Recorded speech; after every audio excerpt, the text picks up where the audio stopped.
আমার নাম শঙ্খিনী, বয়স তখন কম। এই কম বছর বয়সেই আমি ছিলাম এক অপরূপা তরুণী। তবে আমার শারীরিক গঠন এমন ছিল যে কেউ আমাকে দেখে আমার আসল বয়স আন্দাজ করতে পারত না।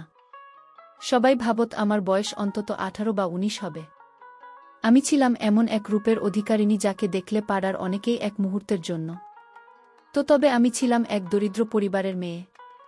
সংসারের অভাব অনটনের কারণে আমাকে পরের বাড়িতে কাজ করতে যেতে হয়েছিল। শহরে এসে আমি এক গৃহকর্তার বাড়িতে কাজ শুরু করি এবং সেখানেই থাকতাম।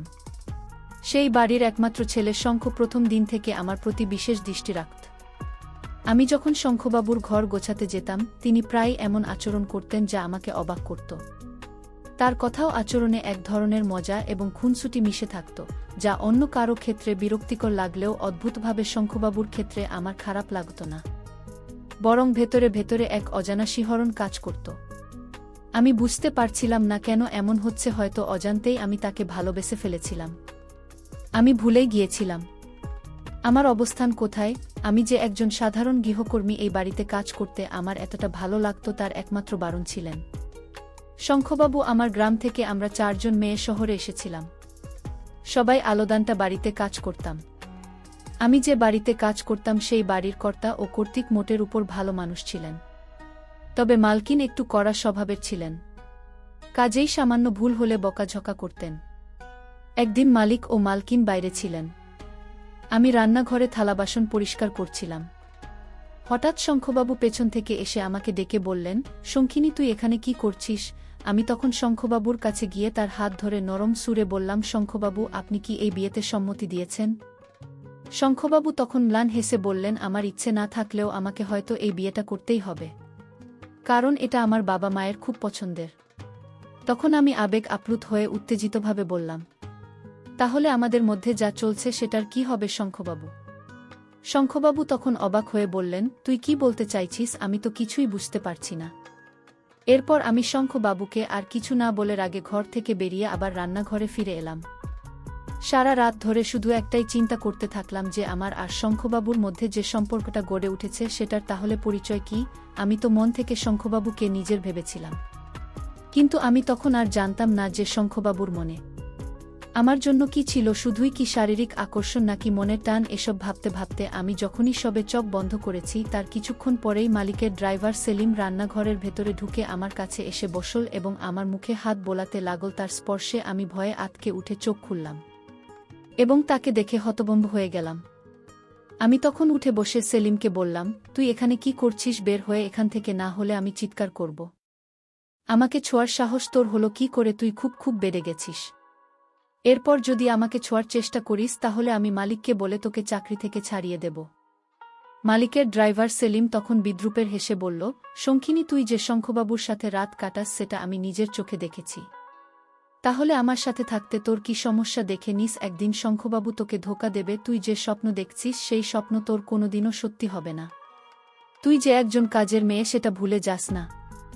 এই বলে সেলিম ঘর থেকে বেরিয়ে গেল। তার চলে যাওয়ার পর আমি স্পষ্ট বুঝতে পারছিলাম যে সেলিম কোনো স্বপ্নের কথা বলছিল। যেহেতু আমি শঙ্খবাবুকে ভালোবেসে ফেলেছিলাম তাই আমি ভেবেছিলাম শঙ্খবাবু আমাকে বিয়ে করবেন এবং আমি এই বাড়ির কর্তৃক হব। ড্রাইভার আমার সেই স্বপ্নের দিকে ইঙ্গিত করে বলেছিল যে আমার এই স্বপ্ন কোনো দিন পূরণ হবে না। এই কথাগুলো ভাবতে ভাবতেই আমার সারা রাত কেটে গেল। পরদিন সকালে আমি যখন বিষণ্ণ মনে ঘর পরিষ্কার করছিলাম তখন মালিক শঙ্খবাবুর উপর চিৎকার করছিলেন। আমি তখন দ্রুত কাজ থামিয়ে বাগানের দিকে গিয়ে দেখলাম বড়মালিক শঙ্খবাবুর গালে এক থাপ্পড় মেরে বললেন, নির্লজ্জ কথাকার, তোর তো কোনো কাজ নেই। মালকিন তখন অবাক হয়ে মালিককে বললেন, কেন তুমি এত বড় ছেলের গায়ে হাত তুলছ? কদিন পরে ওর বিয়ে হবে, তখনও ঠিক দায়িত্ববান হয়ে যাবে।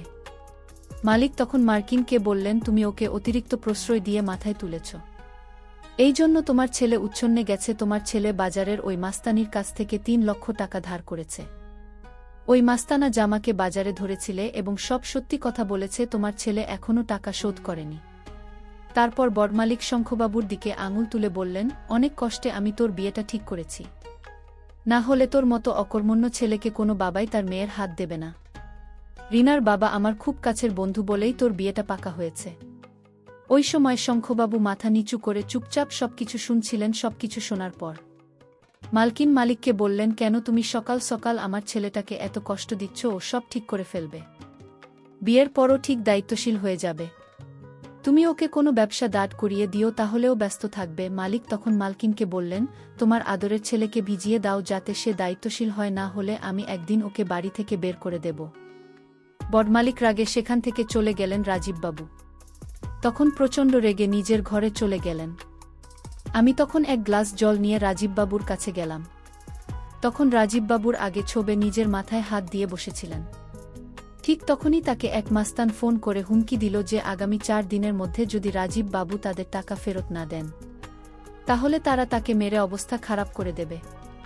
ফোনটা রাখার পর রাজীববাবু আমার দিকে তাকে বললেন, দেখছিস তো মালা, আমার এই বাড়িতে কোনো দাম নেই। আমার নিজের বাবা আমাকে বুঝা মনে করে আমার উপর সবসময় রাগারাগি করে, আমার দিকটা কেউ ভেবে দেখে না, আমার কষ্টটা কেউ বোঝে না। রাজীববাবুর কথা শুনে আমার ভীষণ কষ্ট হচ্ছিল।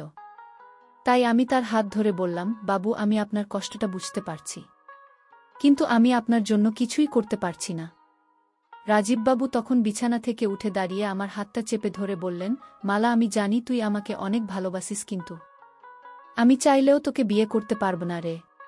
কারণ আমার বাবা মা তোর সঙ্গে আমার ভালোবাসার সম্পর্ক কোনোদিন মেনে নেবে না, কারণ তুই একজন কাজের মেয়ে। কিন্তু আমার কাছে তুই আমার রানী, তাই আমি তোকে বিয়ে করতে রাজি আছি। রাজীববাবুর কথা শুনে আমি খুশিতে আত্মহারা হয়ে গেলাম, আর বুঝলাম যে আমার স্বপ্ন খুব শীঘ্রই পূরণ হতে চলেছে। তারপর আমি রাজীববাবুকে বললাম, আপনি সত্যিই আমাকে বিয়ে করতে চান বাবু? রাজীববাবু তখন আমার ঘাড়ে হাত রেখে বললেন, হ্যাঁ, আমি তোকে বিয়ে করতে চাই, কিন্তু তার আগে তোকে আমার একটা শর্ত পূরণ করতে হবে। আমি তখন খুব খুশি হয়ে রাজীববাবুকে বললাম, আপনি যা বলবেন বাবু, আমি তাই করব। আমি আপনাকে অনেক ভালোবাসি, আপনার জন্যে আমি সবকিছু করতে রাজি আছি, বলুন আমাকে কি করতে হবে। তারপর রাজীববাবু যা বললেন তা শুনে আমার পায়ের তলার মাটি সরে গেল। কারণ আমি একজন দরিদ্র কাজের মেয়ে হলেও আমার আত্মসম্মান ছিল।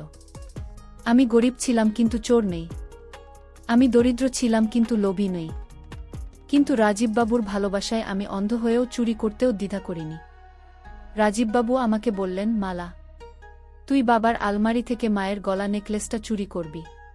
ওই নেকলেসটার দাম 4 থেকে 5 লক্ষ টাকা হবে।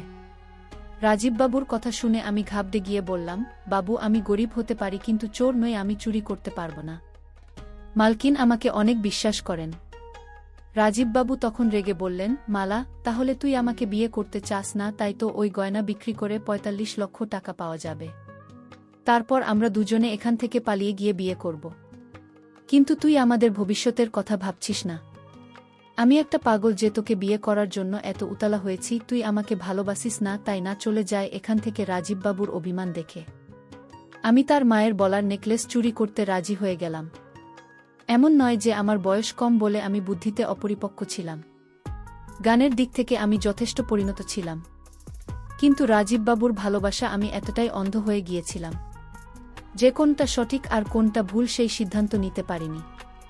আমি যখন মালকিন এর নেকলেস চুরি করতে রাজি হলাম, তখন রাজীববাবু আমাকে বললেন, মালা, তুই আজকে যখন মায়ের শাড়িগুলো ইস্ত্রি করে আলমারির ভেতরে রাখতে যাবি, ঠিক সেই সময় সুযোগ বুঝে মাই নেকলেসটা চুরি করে আমাকে এনে দিবি। তারপর আমরা দুজনে এখান থেকে পালিয়ে গিয়ে বিয়ে করে নেব। রাজীববাবুর কথা মতো সুযোগ বুঝে আমি যখন মালটিনের শাড়ি মালিকের ঘরের আলমারির ভেতরে রাখতে গেলাম, তখন মালিক ঘরের ভেতরে সোফায় বসে ফোন কথা বলতে ব্যস্ত ছিলেন। সেই সুযোগে আমি তাড়াতাড়ি লকার থেকে মাল কিনে নেকলেসটা বের করে আমার ব্লাউজ এর ভেতরে লুকিয়ে নিলাম। ওই সময় ভয়ে আমার হাত কাঁপছিল, আমার কপাল থেকে ঘাম ঝরছিল। আমি ভাবছিলাম যদি মালিক দেখে ফেলেন তাহলে আমার কি হবে। মালিক ও মালকিন আমাকে অনেক বিশ্বাস করতেন, কিন্তু আমি তাদের সেই বিশ্বাস আর ভরসা ভেঙেছিলাম। তারপর নেকলেসটা চুরি করে আমি চুপচাপ মালিকের ঘর থেকে বেরিয়ে এলাম। মালিকের ঘর থেকে বেরোতেই রাজীববাবু আমার কাছে এসে ফিসফিস করে জিজ্ঞেস করলেন, মালা, কাজ হয়েছে? তখন আমার অবস্থা খুবই খারাপ ছিল, ভয়ে আমার মুখ লাল হয়ে গিয়েছিল, আমার হাত পা থরথর করে কাঁপছিল। আমি রাজীববাবুকে কিছু না বলে ব্লাউজ এর ভেতর থেকে নেকলেসটা বের করে তার হাতে দিয়ে দিলাম। নেকলেসটা হাতে পেয়েই রাজীববাবু খুব খুশি হয়ে আমাকে জড়িয়ে ধরলেন। তারপর আমি রাজীববাবুকে জিজ্ঞেস করলাম, বাবু, আমরা কবে বাড়ি থেকে পালিয়ে বিয়ে করব? রাজীববাবু তখন আমার গালে আলতো করে টিপে দিয়ে বললেন, খুব তাড়াতাড়ি যাব। রাজীববাবুর কথায় বিশ্বাস করেই আমি স্বপ্ন দেখতে শুরু করেছিলাম যে আমি খুব শীঘ্রই রাজীববাবুর অর্ধাঙ্গিনী হব। কিন্তু আমি স্বপ্নেও ভাবতে পারিনি যে আমার সাথে এতটা খারাপ কিছু হতে চলেছে। আমার ভালোবাসার এমন পরিণতি হবে আমি কোনো দিন ভাবিনি। এরপর বেশ কিছুদিন কেটে যাওয়ার পর যখন রাজীববাবুর বিয়ের দিন পাকা করার জন্য মেয়েপক্ষ আমাদের বাড়িতে এলো, তখন আমি রাজীববাবুকে রেগে বললাম, রাজীববাবু, তারা তো আপনার বিয়ের দিন ঠিক করতে আসছে। আপনি কবে আমাকে নিয়ে পালিয়ে বিয়ে করবেন? রাজীববাবু তখন আমার কাঁধে হাত রেখে বললেন, আরে বাগলি, তুই চিন্তা করছিস কেন? বিয়ের দিন পাকা করতে আসছে, বিয়েটা তো আর আজকেই হচ্ছে না। তুই চিন্তা করিস না, সময়ের সাথে আমি সবকিছু ঠিক করে দেব। দেখতে দেখতে রাজীববাবুর বিয়ের দিন পাকা করার সময় চলে এলো। সেদিন আমি ভীষণ দুঃখে ছিলাম। আমার মনে কষ্ট হচ্ছিল এটা দেখে যে রাজীববাবু রীনা ম্যাডামকে দেখে মুচকি মুচকি হাসছিলেন। আমি এতটাই বোকাচ্ছিলাম যে তখনও বুঝতে পারিনি রাজীববাবুর আসল উদ্দেশ্যে কি। সেদিন মালিক ও মালকিনের বাড়িতে তাদের আত্মীয়স্বজন এবং মালিকের বন্ধু ও তাদের পরিবারের সদস্যরা উপস্থিত ছিলেন। বাড়িতে অনেক লোকজন ছিল, সবাই খুব আনন্দ করছিল, কিন্তু আমি ভেতরে ভেতরে যন্ত্রণায় পুড়ে যাচ্ছিলাম। তারপর সেদিন আমার মনের সব ভুল ধারণা ভেঙে গেল। আমি বুঝতে পারলাম যে এতদিন রাজীববাবু আমাকে ঠকিয়েছেন। এতদিন তিনি শুধু আমাকে ব্যবহার করেছেন। কারণ সেদিন যখন মালিক ও মালকিন জানতে পারলেন যে তাদের আলমারি থেকে নেকলেস চুরি হয়েছে, তখন আমার উপরেই সন্দেহ করলেন এবং সেটা করাটাই স্বাভাবিক ছিল। তারপর যখন মালকিন সবার সামনে চিৎকার করে আমাকে জিজ্ঞেস করলেন যে নেকলেসটা কোথায়, তখন আমি রাজীববাবুর মুখের দিকে তাজিয়ে বললাম, মালকিন, আমি আপনার নেকলেস চুরি করিনি।